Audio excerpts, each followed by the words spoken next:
జోరందుకున్న వర్షాలతో ఖరీఫ్ సాగు ఊపందుకుంటోంది. ఈ సమయంలో విత్తనాలు, ఎరువులు, వ్యవసాయ పనుల కోసం రైతన్నలకు పెట్టుబడి ఖర్చులు చాలా కీలకం. సకాలంలో సాయం చేతికందితే వారికి ఎంతో మేలు జరుగుతుంది.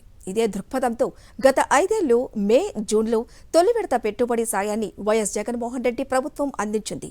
తాము అధికారంలోకి వస్తే ఏటా 20,000 చొప్పున పెట్టుబడి సాయాన్ని అందజేస్తామని సూపర్ 6లో హామీ ఇచ్చిన సీఎం చంద్రబాబు ఆ ఊసే పట్టనట్లు వ్యవహరించడంపై అన్నదాతల్లో ఆందోళన రేగుతోంది.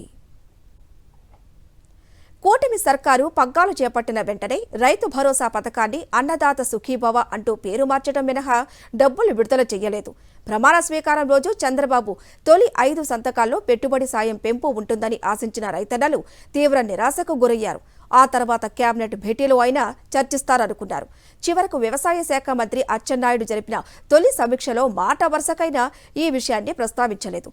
దీంతో ఏటా సీజన్కు ముందుగానే చేతికి అందే తొలి విడత పెట్టుబడి సాయం డబ్బులు ఎప్పుడిస్తారో అంతుబట్టక అన్నదాతలు ఆవేదన వ్యక్తం చేస్తున్నారు. ఇచ్చిన హామీ కంటే మిన్నగా ఏటా 13,500 చొప్పున 5 ఏళ్లలో 67,500 చొప్పున పెట్టుబడి సాయాన్ని అందించి రైతన్నలకు అండగా నిలిచింది వైఎస్ జగన్మోహన్ రెడ్డి ప్రభుత్వం. ప్రతి రైతు కుటుంబానికి పీఎం కిసాన్తో కలిపి ఏటా మే, జూన్లో 7,500, అక్టోబర్లో 4,000, జనవరిలో 2,000 చొప్పున క్రమం తప్పకుండా రైతన్నలకు గత ప్రభుత్వం రైతు భరోసా అందించింది. ఏటా సగటున 51.50 లక్షల మందికి 5 ఏళ్లలో వైఎస్ఆర్ రైతు భరోసా పీఎం కిసాన్ పథకం కింద 34,288.17 కోట్లు జమ చేసి రైతన్నలకు తోడుగా నిలిచారు వైఎస్ జగన్. పీఎం కిసాన్ పరిధిలోకి రాని నాన్ వెబ్లాండ్ భూ యజమానులతో పాటు వారసత్వంగా భూములు పొందినవారు, ఎక్వైర్డ్ ల్యాండ్ సాగుదారులతో సహా అటవీ, దేవాదాయ భూ సాగుదారులకే కాకుండా సెంటు భూమి లేని ఎస్సీ, ఎస్టీ, బీసీ, మైనారిటీ కౌలుదారులకు గత 5 ఏళ్లు వైఎస్ జగన్ ప్రభుత్వమే సొంతంగా 13,500 చొప్పున పెట్టుబడి సాయం జమ చేసింది.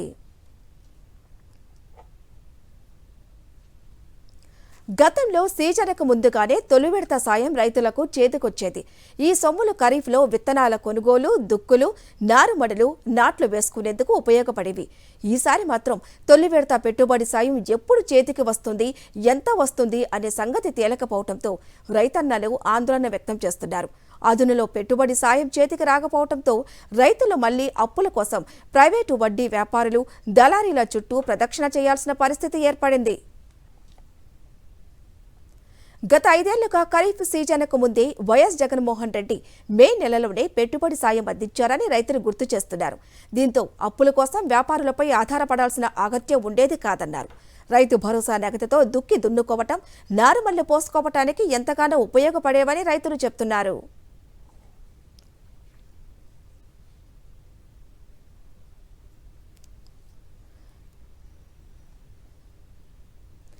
ఎన్నికల ప్రచార సభల్లో కూటమి నేతలు తాము అధికారంలోకి వస్తేనే 20,000 పెట్టుబడి సాయం చేస్తామని చెప్పారు. ఎప్పుడు జమ చేస్తారో ఇంతవరకు రైతులకు స్పష్టత ఇవ్వలేదు కూటమి ప్రభుత్వం. ఈసారి పెట్టుబడుల కోసం ప్రైవేటు వడ్డీ వ్యాపారుల వద్ద అప్పులు చేయక తప్పని పరిస్థితి నెలకొందంటున్న విజయనగరం రైతులతో మా ప్రతినిధి యుగంధర్ ఫేస్ టు ఫేస్. తొలకరి వానలు కురిశాయి. ఖరీఫ్ సీజన్ ప్రారంభమైంది. రైతాంగం అంతా కూడా వ్యవసాయ పనుల్లో బిజీగా ఉన్నారు. ముఖ్యంగా వరి విత్తనాలు కొనుగోలు చేసి వరి నారు వేసేటువంటి కార్యక్రమాలు జరుగుతున్నాయి. ఈ నేపథ్యంలో గత పాలనలో గత 4.5 ఏళ్ల పాటు ప్రతి ఏడాది జూన్ నాటికే రైతు భరోసా దక్కేది. ఆ రైతు భరోసా డబ్బుతో రైతాంగం పనులు ప్రారంభించేవారు. ఈసారి అట్లాంటి పరిస్థితి ఉందా? ఎలాంటి పరిస్థితులు ఉన్నాయి? మనం ఇప్పుడు విజయనగరం జిల్లా జామి మండలంలోని ఉన్నాం. ఇక్కడ ఉన్నటువంటి రైతులతో మాట్లాడదాం. ఎట్లాంటి పరిస్థితులు ఉన్నాయో వాళ్ళతోటే మాట్లాడదాం. చెప్పండి, ఈ ప్రతి ఏడాది మనం చూసినట్టయితే గత తొలకరి కానీ అంతకుముందు తొలకరి కానీ మీకు రైతు భరోసా ఏ కాలంలో అందేది, అది ఎలా ఉపయోగపడేది, ఇప్పుడు పరిస్థితి ఏంటండి? సార్, జగన్మోహన్ రెడ్డి ప్రభుత్వం రానిచ్చి మనకి జూన్లో రైతు భరోసా ఇట్టుబడి పరిస్థితుల్లో పడిపోయింది సార్. జూన్, మేలో దాన్ని మేము ఏంటంటే విత్తనాల కింద వినియోగించుకొని ఆ పెట్టుబడి కింద అతను ఇచ్చిన డబ్బులు రైతు భరోసా విత్తనాల సాయంగా మేము సేకరించి మేము వ్యవసాయానికి సన్నద్ధమైన దమ్ములకి.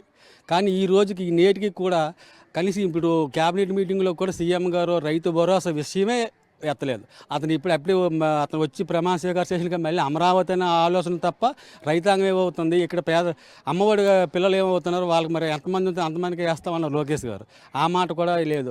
అతను ఏమి 16,000 ఉద్యోగాలు లేదు, ఈ మొదటి సంతకాలే తప్ప రైతాంగానికి మేము గతంలో జగన్మోహన్ రెడ్డి టైంలో జీలుగు విత్తనాలు వస్తే మొత్తం రైతులకు వచ్చేసారు. కానీ అతను వెళ్ళి దిగిపోయే ముందలు ఇవన్నీ చేస్తే అతను భగవంతుడు మరి అనుకూలించలేదు, అతను దిగిపోయారు.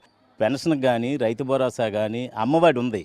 స్కూల్ పిల్లలు ఎంతమంది ఇద్దరున్నా ముగ్గురున్నా ఎంతమంది చదివినా మేము 15,000 చొప్పున అమ్మఒడి అకౌంట్లో తల్లి అకౌంట్లో వేస్తామన్నది. అది ఏది తల్లికి వందనం పెట్టి, కానీ ఏది కూడా ఇప్పటికి అమలు అవ్వలేదు. ఇంకా అమలు చేస్తారో చేయరు అనేది తెలియదు ఎవరికి. కానీ ఈయన వస్తే రైతాంగానికి ఇప్పుడు కూడా ఇబ్బంది. రైతులు అనేది ఆత్మహత్యలు అనేది గత 5 సంవత్సరాల్లో లేవు. 14 నుంచి 19 వరకు పోల్చుకుంటే ఆత్మహత్యలు అనేవి లేవు. మళ్ళీ ఆత్మహత్యలు చేసుకోవడానికి రైతులు సిద్ధంగా ఉంటారు. ఎలక్ట్రికల్ మీటర్స్ ఉన్నాయి. ఆ రోజు 2014లో మీటర్లు పెడితే జగన్మోహన్ రెడ్డి కూడా వచ్చి ఆయన్ని తొలగించేసి పెయిడ్ సర్వీసులు కూడా ఫ్రీ సర్వీసులు చేశారు. మళ్ళీ ఇవాళ మీటర్లకి సర్వే చేయడం, మీటర్లకి టిక్కర్లు అంటించడం, మీటర్లు పెట్టించడం, మళ్ళీ రైతులకి కరెంటు భారం అనేది మోపుతారేమని రైతులు ఆందోళన చెందుతున్నారు. ఇందుకు రైతు అనే అవసరం ఉంటే నేను క్యాబినెట్ మీటింగ్లో రైతు భరోసా కేంద్రాల ద్వారా విత్తనాలు తెచ్చి ఉంచారు. జగన్మోహన్ రెడ్డి చేసిన స్టాకే తప్ప ఇతను ఏం తేలేదు. ఈ తెచ్చిన స్టాక్ కూడా అతను రెండో తప్ప కూడా తెచ్చి పంచేవాడు చాలకపోతే. అసలు రెండోసారి ప్రయత్నం జరగలేదు. ఈ రోజు వరకు వచ్చిన ప్రభుత్వం నుంచి ప్రకటన అనేది రాలేదు. అయితే రైతు భరోసా అనేది ఏ రోజు ఇస్తారనేది తెలియదు, ఎంత ఇస్తారనేది తెలియదు, ఎప్పుడు ఇస్తారనేది తెలియదండి. కానీ ఈ రోజున వడ్డీ వ్యాపారుల దగ్గరికి వెళ్ళి ₹3, ₹3.5 కూడా వడ్డీకి వాడి వ్యవసాయం చేయాల్సినటువంటి పరిస్థితి కనిపిస్తుంది. మరోవైపు విద్యుత్ కోతలు కనిపిస్తున్నాయి, మరోవైపు కురవగా చెరువులు నిండిన పరిస్థితి కూడా కనిపిస్తుంది అనేటువంటి రైతాంగం దిగాలుగా చెప్తున్నటువంటి పరిస్థితి కనిపిస్తుంది. వీడియో జస్ట్ ఈశ్వర్తో యుగంధర్, సాక్షి టీవీ, విజయనగరం నుండి.